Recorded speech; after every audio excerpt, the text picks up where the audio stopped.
O número de brasileiros com mais de 60 anos superou os 30 milhões no ano passado, segundo a Pesquisa Nacional por Amostra de Domicílios Contínua, divulgada pelo IBGE. Em 2031, o número de idosos pode superar o de crianças e adolescentes, de 0 a 14 anos, no Brasil. Para falar sobre esse público que só aumenta, mas ainda é muito ignorado em nosso país, recebemos no programa Sandra Regina Gomes, coordenadora de políticas para pessoas idosas da Prefeitura de São Paulo. Está no ar o Observatório do Terceiro Setor, o Olhar da Cidadania.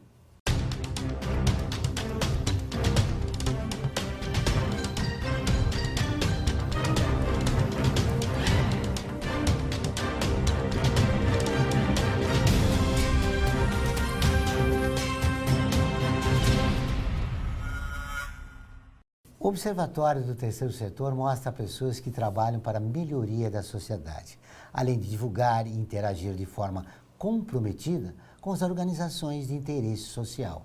Sandra é professora com especialização em gerontologia e trabalha há muitos anos com o tema e com políticas públicas voltada à pessoa idosa.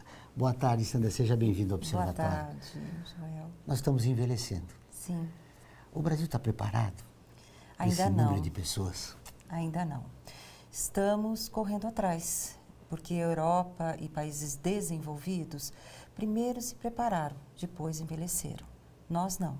Estamos envelhecendo com um país mais empobrecido, sem políticas públicas, sem estarmos todos olhando para esse processo natural da vida, que é vivermos mais. O que nós precisamos para dar o pontapé inicial e se preparar para essa legião de pessoas que estão envelhecendo no nosso país? O primeiro passo é sensibilizar a sociedade para que possamos romper esse preconceito. Preconceito que existe em toda a sociedade, isso é muito forte, isso é excludente, isso isola, isso aparta, de uma forma que passa a ter uma população, hoje, como você disse no início do programa, de mais de 30 milhões de pessoas invisíveis. Então, o primeiro passo é sensibilizar a sociedade para que olhem, percebam que todos nós vamos envelhecer. Onde está a origem do preconceito? É cultural. Nós temos uma história de um país que veio muito forte este apelo pelos jovens. Essa sociedade que tinha só esse olhar para a população jovem. E hoje nós temos um outro cenário. A rapidez com que o país está envelhecendo é impressionante. Na gerontologia, falamos da revolução da longevidade. Esse é um momento histórico no nosso país, isso também enfrentado por todo o mundo. E, desta forma, é importante que nós tenhamos essa clareza, que se vamos viver mais, vamos viver melhor, vamos viver com mais independência, autonomia, e é isso que todos nós queremos. O idoso não é, de certa forma, responsável por esse preconceito, porque ele mesmo se exclui. As pessoas falam, bom, agora eu me aposentei, então agora eu vou para casa, ponho o pijama e pronto. Você está coberto de razão. Existe, como eu disse, essa questão da cultura. Temos aí, diante de nossos olhos, uma população que não esperava viver tanto, e nós estamos vivendo. E os homens sofrem bastante com isso. Tanto é que tem um colega nosso lá da gerontologia da PUC, que é o Carlos Lima, que escreveu uma dissertação falando sobre o homem de pijama, que é exatamente isso que você citou. E isto é realmente, por quê? Para o homem fica muito difícil. É o provedor, é aquele que saía de manhã e voltava à noite para casa, enquanto que a mulher tinha os seus afazeres domésticos, muito cuidando dos filhos. E esse processo de envelhecimento para a mulher é um pouco mais tranquilo. No entanto, nós vivemos num país ainda com estigma da juventude. Na era digital, como incluir o idoso na sociedade? É um desafio. É um desafio porque nessa situação, muitas das pessoas idosas, que são pessoas no Brasil acima de 60 anos, têm muita resistência às novas tecnologias, a entrar em contato com novas informações, novos conhecimentos, mas já temos um grande número de pessoas acima de 60 anos interessados. E só desta forma, rompendo estas barreiras, que você passa a sentir-se incluído. Nós chamamos isso de um sentimento de pertencimento. Pertencimento. Faço parte dessa comunidade de internautas, de informática. Isso faz com que o meu status, né, de cidadão de direito fique mais presente. Usando o seu termo, para quebrar essa barreira, que políticas públicas são necessárias no nosso país? São muitas, Joel, muitas. Nós precisamos primeiro ter inicialmente falei sobre essa questão da percepção. Que velho é esse? Já não é mais o velho que usa, né, a bengala, que usa a idosa um cocoroco, que a gente chama, encurvado. Hoje nós temos vários tipos de velhices. Então, não devemos ficar só com o estereótipo. Com isso, nós temos que ter, primeiro, a questão da acessibilidade. Segundo, nós temos que garantir e estimular a participação, que nós chamamos, na gerontologia, da voz do idoso, da importância de dizer o que é. Porque nós não sabemos, nós não conhecemos. Essa parte da vida, o Brasil ainda não se preparou e também a população desconhece. Então, tudo isso só é possível quando há um estudo, por isso a gerontologia, por isso estou, né, especialista em gerontologia, que é o estudo do processo de envelhecimento, para que esta população possa perceber o que é necessário. Tem um professor, que é o professor Alexandre Kalash, que ele diz, você tem dúvidas em relação ao que o idoso ou idosa precisa? Pergunte a eles. É simples. Você não precisa, por mais que você estude o processo de envelhecimento, você precisa perguntar. E aí, como que você acha que você viveria melhor? Né? Nós temos um programa Cidade Amiga do Idoso, que é o Estado de São Paulo assinou uma determinação da Organização Mundial de Saúde e criou seu próprio programa São Paulo Amigo do Idoso. O que quer dizer? É uma cidade mais acessível, uma cidade que promove os encontros, uma cidade que pergunta ao idoso e à idosa o que é melhor, como que essa cidade ficaria mais amigável para esse processo de envelhecimento. Nós vamos continuar nessa conversa depois de uma informação e do nosso intervalo. Agora, eu vou dizer a você, telespectador, que todas as terças e quintas-feiras, ao vivo, às 14 horas, tem o programa de rádio Observatório do Terceiro Setor, onde recebemos especialistas que, junto com os ouvintes, debatem os principais temas da atualidade e do terceiro setor. Você pode ouvir pela Rádio Trianon AM 740 ou em qualquer lugar do mundo, pela internet, do seu celular, computador ou tablet, pelo link que aparece na sua tela. Nós voltamos dentro de instantes.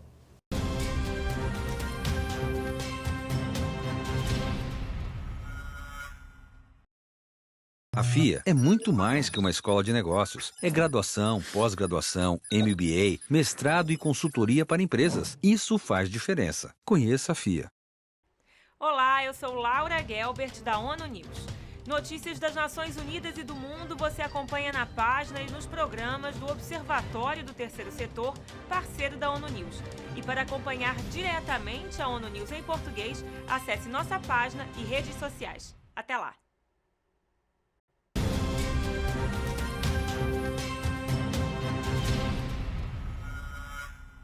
Voltamos com o Observatório do Terceiro Setor e agora vamos para o quadro. Você conhece?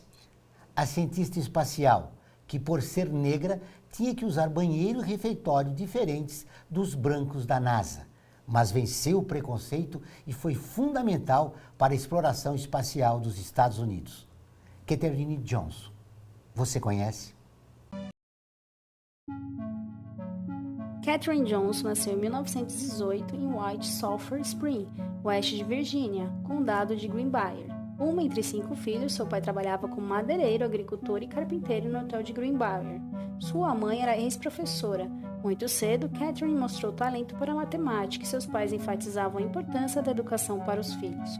Como no condado de Greenbrier não oferecia escola para estudantes negros, após a 8ª série, as crianças da família foram para o ensino médio no condado de Kanawha, no chamado Instituto, onde hoje é a Universidade Oeste de Virgínia.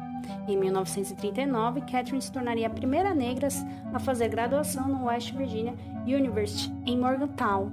e a única mulher entre 3 estudantes negros selecionados a integrar a graduação depois da decisão da Suprema Corte dos Estados Unidos, que decidiu separar as escolas e as universidades para negros e brancos. As universidades estaduais seriam instituições para brancos, e a Universidade de Lincoln deveria criar cursos para atender negros.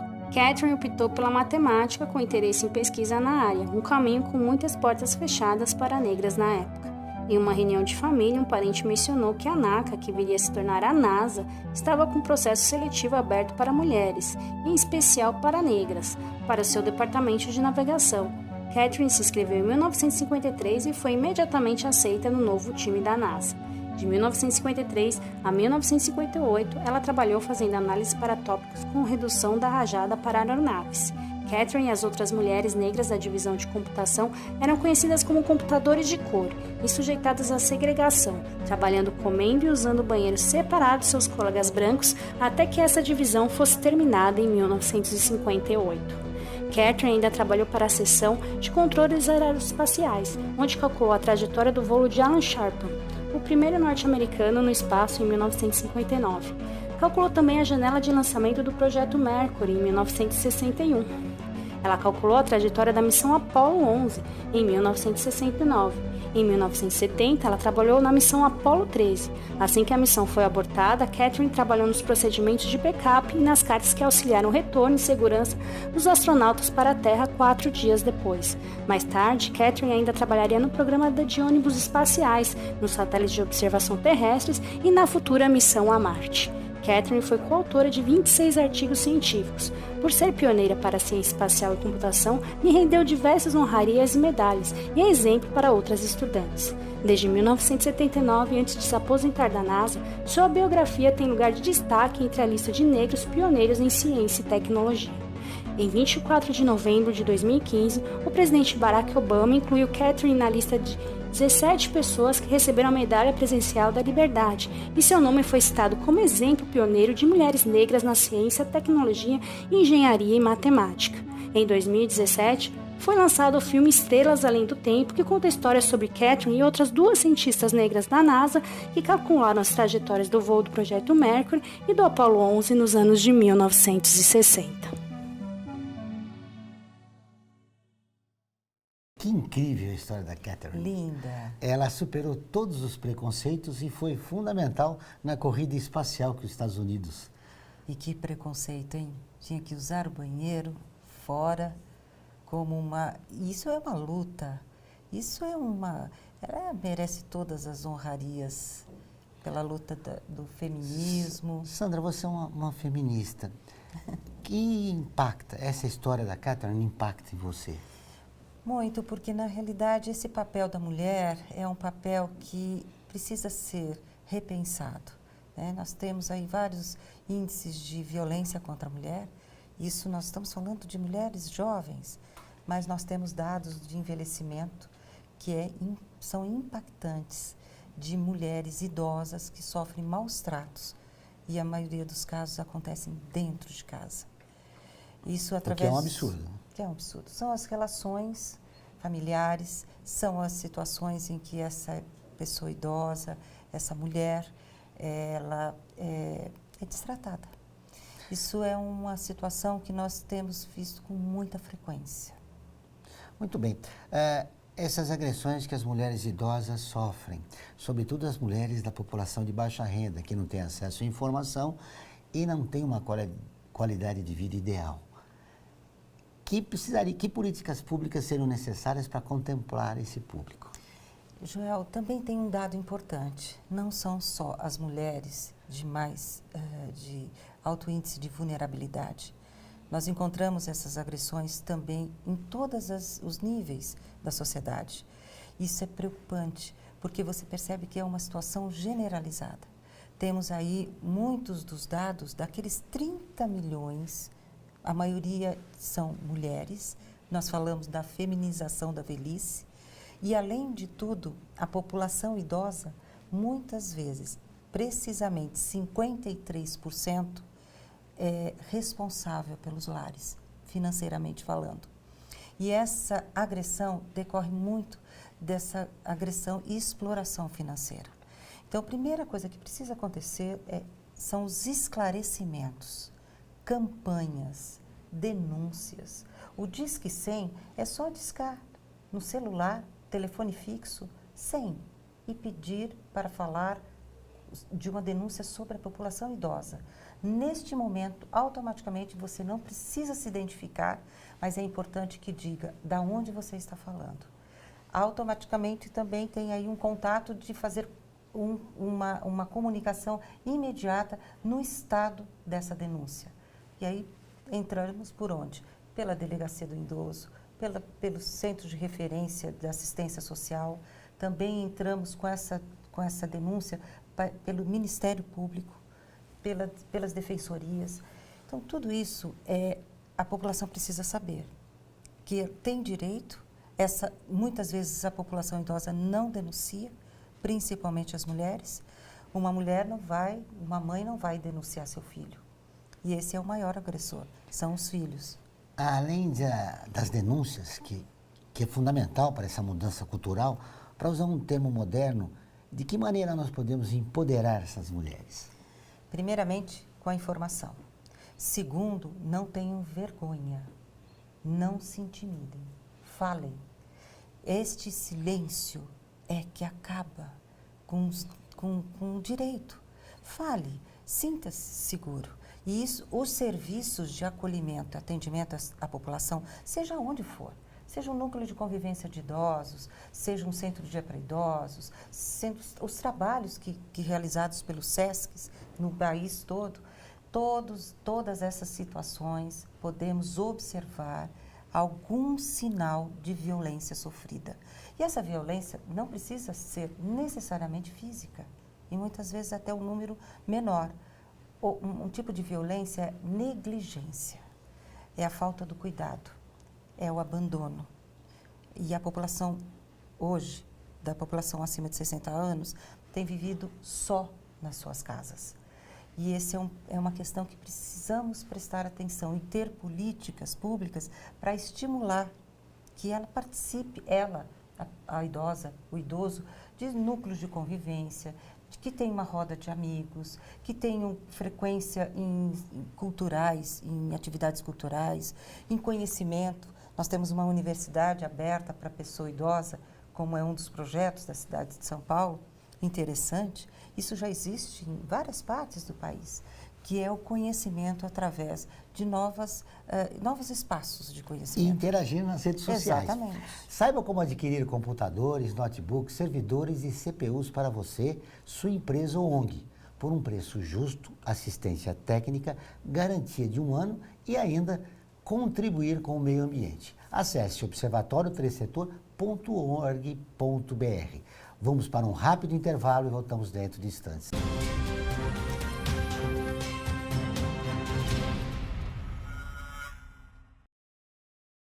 A FUNASP colabora com a USP nas relações entre fundações por meio de fóruns, simpósios, seminários, pesquisas e intercâmbio de informações, além do seu investimento na área social.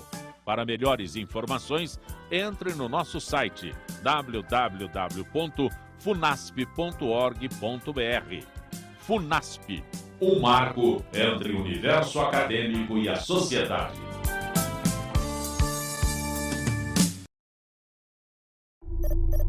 Internacionalizar a economia afeta o seu emprego?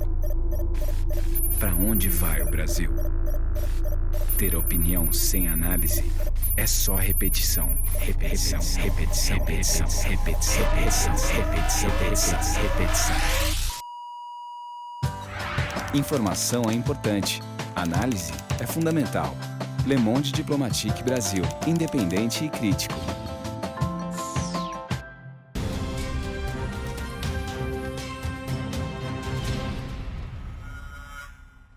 Estamos de volta com o programa do Observatório do Terceiro Setor, o Olhar da Cidadania. Não esqueça, todas as quartas-feiras, às 17 horas, tem o programa Olhar da Cidadania na Rádio USP, com temas da atualidade e dos direitos humanos. Anote, todas as quartas-feiras, às 17 horas, na Rádio USP, em São Paulo, 93,7 FM, e em Ribeirão Preto, 107,9 FM. Sandra, a Prefeitura mantém um projeto São Paulo Amigo do Idoso. Ele contempla todas as necessidades que o idoso que está marginalizado precisa? Contempla porque escuta, ouve a população idosa. Então, é um programa que se chama Programa São Paulo Amigo do Idoso, que esse programa tem uma série de critérios para o município receber 3 selos. O primeiro selo é o selo inicial. São 6 itens que você precisa, qualquer município que aderiu a esse programa, responder. O segundo é o selo intermediário e o terceiro é o pleno. Em 2020, a cidade de São Paulo receberá o pleno. Inicialmente, nós faremos o quê? Nós faremos um grupo de oficinas para a população idosa, agora, no dia 25, para capacitar, para perguntar, para esclarecer em relação a quais são as necessidades dessa população. Por isso que nós faremos em 5 regiões. Em cada uma das regiões teremos essas oficinas. Como tem sido esse processo de inclusão do idoso? É um processo que requer muito estímulo, porque às vezes não conseguem participar devido à distância, à falta de acessibilidade, à falta de um transporte mais digno. E outros é a motivação. Qual é o papel? Há um aspecto também da autoestima, né? Sim, é muito importante, porque você precisa entender qual o significado de viver mais. E a gente sabe? Não. A gente vai conquistando os anos. E hoje nós queremos viver cada vez mais. Não tem ninguém que fale, não, chega. Não, nós vamos viver mais. A nossa expectativa hoje é por volta de 76 anos de idade no país. Mas quem não conhece pessoas com 80, com 90? Nós, na cidade de São Paulo, temos mais de 1.000 idosos centenários. E a população hoje da cidade de São Paulo é 1.700.000. Então, é um número grande. Expressivo. E cada ano entram mais sessentões e sessentonas. E assim caminha, né, o tempo de vida. E para tudo isso, nós precisamos de representatividade. E aonde está essa representatividade? Dentro do grande Conselho Municipal do Idoso. É um órgão que é da sociedade civil, tem 45 conselheiros eleitos pelos próprios idosos para lutarem e defenderem os seus direitos. Eles zelam pelo Estatuto do Idoso. Falando em direitos do idoso, o Estatuto do Idoso completou 15 anos. Completou agora dia 1º. Você falou na necessidade de novas políticas públicas. Ele está atualizado para dar uma resposta para o idoso no século XXI? Excelente pergunta. Sabe por quê? Esse é um dos chamamentos dessa população idosa. É uma das solicitações, atualizar o Estatuto. Ele está hoje com 15 anos. Quando ele foi feito, foi em 2003, era um idoso. Hoje nós estamos em 2018, é outro idoso. Então, tudo isso muda e nós temos que atualizar. Existe um grupo em Brasília já fazendo isso e nós vamos dar a nossa contribuição também. Que tipo de contribuição você acha que é necessária, né, para atualizar o Estatuto do Idoso? Um dos aspectos é a questão financeira. No Estatuto do Idoso não tem nenhum artigo que mostre a necessidade de investimentos na área do envelhecimento. Isso de políticas públicas, isso pode ser também na iniciativa privada, mas não tem. Outro assunto importante e é fundamental é falarmos sobre morte. No Estatuto não fala. Isso precisa ser tocado. Nós temos os cuidados paliativos, que é todo uma situação que precisa de um atendimento, precisa de um tratamento antes do óbito, né? Então, tudo isso requer mudanças no Estatuto. Mas é um tabu, né, aqui no Ocidente, falar em morte. Pois é, mas não, né, faz parte. É necessário. É necessário. E esse é um dos aspectos. Nós falamos dos idosos de uma maneira geral. Você falou que em relação à violência é democrática, né? O idoso de alta, baixa, média renda é agredido, ou as mulheres são agredidas, sim, né? Sim, agora, existe uma diferença fundamental no idoso que tem atendimento pelo SUS e aquele que tem um plano de saúde. O Estatuto contempla esses dois tipos de idosos? Aqueles da população de baixa renda, aquele da alta renda? Bom, a gente parte do pressuposto que é um direito de todos. Esse é o mais importante. Isso é o mais importante. Porque o Estatuto tem 118 artigos e ele zela pela garantia de direitos. Se você é negro, se você é mulher, se você é lésbica, se você é gay, se você é quilombola, se você é rico, o direito é o mesmo. Essa é a garantia. Então, agora, nós temos um aspecto socioeconômico marcante na questão do envelhecimento. Há uma questão da aposentadoria, que aí nós conversaríamos horas sobre esse aspecto da previdência. Mas temos uma aposentadoria ainda insuficiente para a pessoa idosa. Isso é muito importante. Hoje nós precisamos ter a garantia de que o SUS faça a distribuição dos remédios, que tenhamos moradias para a população idosa, transporte e todos os cuidados. Porque a pergunta é, quem vai cuidar de mim na minha velhice? Sandra, qual deve ser o papel do idoso nesse momento? Pelo que o país passa, nós vamos ter eleições que vamos escolher o presidente da República. O país está polarizado, duas correntes que não se entendem. O idoso, que papel ele teria nesse momento? Importantíssimo. São 30 milhões de pessoas acima de 60 anos, a maioria acima de 70. Essa população pode definir uma eleição. Então, votem. Votem porque a Constituição, num dos seus artigos, fala que é facultativo após 70 anos. Então, exerça o seu direito. Porque, afinal de contas, você tem direito à voz e ao voto. Então, posicione-se. E muita atenção, principalmente na questão dos aspectos de violência. Nós estamos sofrendo por demais com esse aumento de violência no país. Isso não pode continuar. Nós sabemos dos índices de violência que também acometem a população idosa. Façam de uma forma onde possamos garantir os 118 artigos no Estatuto do Idoso. Só tem um caminho, a democracia. Sandra, para fechar nossa entrevista, muito obrigado. Foi um prazer ter você aqui. Muito obrigada. Você falou das dificuldades, do preconceito, da necessidade da inclusão da pessoa idosa, né, no país. Eu queria que você me respondesse. O que é ser idoso no Brasil? São pessoas acima de 60 anos. É lutar pelos seus direitos. É vencer barreiras. É participar. Aproveito para convidar a todos para um evento agora, na Prefeitura de São Paulo, no dia 23 de outubro, às 14 horas. Todos nós estaremos lá. A presença de vocês é fundamental, porque será criado um grupo gestor. Esse grupo gestor, composto pelos 15 secretários do município, para implementar um plano municipal intersecretarial para o envelhecimento. Vejam a importância disso. Então, teremos Secretaria de Assistência, Saúde, Educação, todas as demais, 15, junto com o grande Conselho Municipal do Idoso. Este é um compromisso das políticas públicas na cidade com a população idosa. Não se esqueçam, dia 23 de outubro, às 14 horas, na Prefeitura de São Paulo.